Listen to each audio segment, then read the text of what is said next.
3 साल हो गए इनकी सरकार में। कहने को कहा कि हम अच्छे दिन लाएंगे, यहां तो गर्मी भी देख ली, बरसात भी देख ली, आज कोहरा भी देख लिया। बताओ अच्छे दिन कहां देखे किसी ने? बताओ कोई अच्छे दिन देखा हो तो बता दो। और अच्छे दिन का रास्ता क्या है?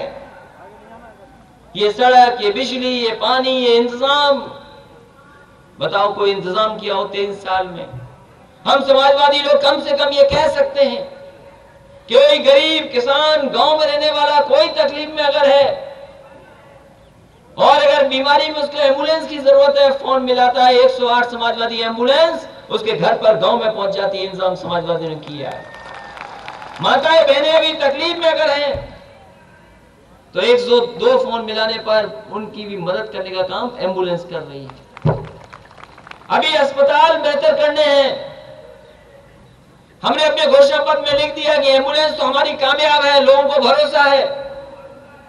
इस बार सरकार बनेगी तो आपके जिला अस्पतालों में भी सुविधा वही देंगे जो शहरों में बड़े बड़े अस्पतालों में सुविधा होती है।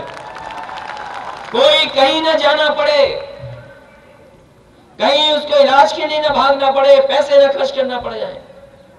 यह भी कह दिया कि गरीब है तो उसका इलाज भी सरकार की तरफ से मदद करने का काम होगा। पूरा का पूरा पैसा सरकार की तरफ से मदद होगी। पुलिस के लिए भी बहुत इंतजाम किया, लेकिन अभी और सुधारना है। शायद एटा में भी शुरू हो गई है 100 नंबर। 100 नंबर शुरू कर दिया। कोई गांव में तकलीफ हो गई, परेशानी, झगड़ा हो गया, फोन कर रहा है, अपने आप गाड़ी उसके गांव में पुलिस की पहुंच जा रही है। पहले थाने में जाना पड़ता था, आपको किसी की सिफारिश करानी पड़ती थी, तब जाकर के एफआईआर दर्ज होती थी। और कहो एसओ साहब किसी के खास हो अगर, और कहीं अगर उनका पारा चढ़ा हुआ हो, अगर किसी गरीब ने फोन कर दिया तो पता नहीं कौन सी भाषा इस्तेमाल करते वो फोन पर, कोई नहीं जानता।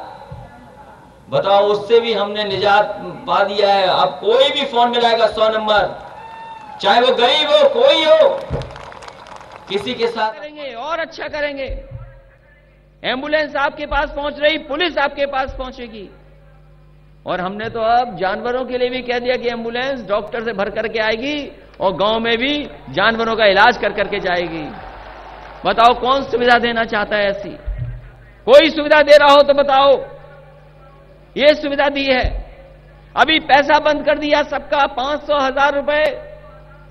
जो लोग सो गए होंगे, पहले सुबह उठे होंगे, पता लगा होगा 500,000 रुपया बंद हो गया। सोचो क्या गुजरा होगा उन पर। 500,000 रुपए बंद कर दिए, कोई तैयारी नहीं, कुछ नहीं, 500,000 बंद। कई लोगों ने अपने बच्चों की गोलक तोड़ दी कि पैसा नहीं था उनके घर में, गुल्लकें तोड़ दी गई। शायद हमारे गरीब किसान मजदूर इस बात को न समझें, लेकिन जो बुद्धिजीवी हैं, अर्थशास्त्री हैं, वो जानते हैं पैसा बंद होने से कितना बड़ा नुकसान हुआ है। अर्थव्यवस्था का नुकसान हुआ, मजदूरों को नौकरियां पे छूट गई, किसान को तकलीफ हो गई और धान को भी पैसा नहीं मिल पाया। इस बार पैदावार का ऐसे ही लुट गया। कह रहे थे कि भ्रष्टाचार खत्म हो जाएगा, काला धन खत्म हो जाएगा। हमें कोई बताए कि कहां काला धन खत्म हो गया? किसी ने काला धन देखा हो तो बताओ। काला धन कहीं दिखाई देता हो तो बता दो। और न भ्रष्टाचार। ये भ्रष्टाचार तो हमारा आपका लेन देन है। अगर हम अपना लेन देन ठीक कर दें तो भ्रष्टाचार भी खत्म हो जाएगा और काला धन भी खत्म हो जाएगा। इसलिए पैसा नहीं होता काला सफेद। अगर कोई चीज काली सफेद होती है तो हमारा आपका लेन देन होता है। कहते कि मोबाइल पे कर लेंगे अब बैंकिंग, मोबाइल से कर लो बैंकिंग। मोबाइल से कैसे बैंकिंग होगी? कौन जानता है, कौन समझेगा? ब्रांचों में पैसा नहीं, बैंक में पहुंचा नहीं पाए पैसा, और जो लाइन में लगे उन्होंने जान दे दी अपनी। पूरे देश में, उत्तर प्रदेश में भी लोग जो लाइन में खड़े थे, गरीब, इंतजार कर कर करके उनकी जान चली गई। कोई हार्ट अटैक से मर गया, कोई तकलीफ और परेशानी के शौक में मर गया। किसी ने मदद नहीं की। आपकी समाजवादी सरकार ने उन परिवारों की भी मदद करने का काम किया। 2-2 लाख रुपए उन परिवारों को भी दिया है। एक बच्चे का जन्मदिन हो गया, वहां जन्म ले लिया, बैंक में लाइन में एक बच्चे का जन्मदिन हो गया, बच्चे ने जन्म ले लिया, वहां की बैंक के लोगों ने, कर्मचारियों ने उसका नाम खजांची रख दिया। मैंने जानकारी की, बताओ ये खजांची इसका नाम रखा है, कहां का है, कितना है? पता लगा उसके पास घर भी नहीं, सबसे गरीब उस मोहल्ले का वही था। उसको भी 2 लाख रुपए सरकार से हमने दे दिया, क्योंकि बैंक के लोगों ने उसका नाम खजांची रखा।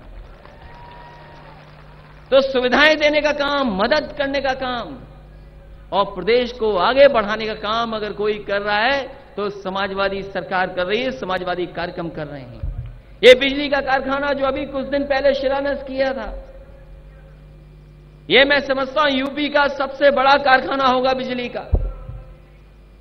बहुत से लोग, सरकारें आई चली गई, कागजों पे उन्होंने बना दिया कारखाना, लेकिन समाजवादी सरकार ने उन पुराने कागजों को निकाल करके उसको जमीन पर उतारने का काम समाजवादी सरकार ने कर दिया।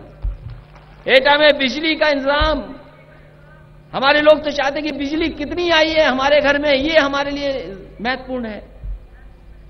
मान लो अगर हमने तार न बिछाए होते, बड़े बड़े खंभों वाले सब स्टेशन न बनाए होते, ट्रांसफार्मरों को न बेहतर किया होता, तो सोचो बिजली कहां पहुंचती। कम से कम शहरों में 22 घंटे 24 घंटे बिजली उपलब्ध कराने का काम समाजवादी सरकार कर रही है, और गांव में भी 16-18, और आने वाले समय में तय कर दिया है कि अगर शहरों में 20-24 घंटे बिजली दे रहे हैं तो हमारे गांव में भी 24 घंटे बिजली उपलब्ध कराने का काम समाजवादी सरकार में होगा।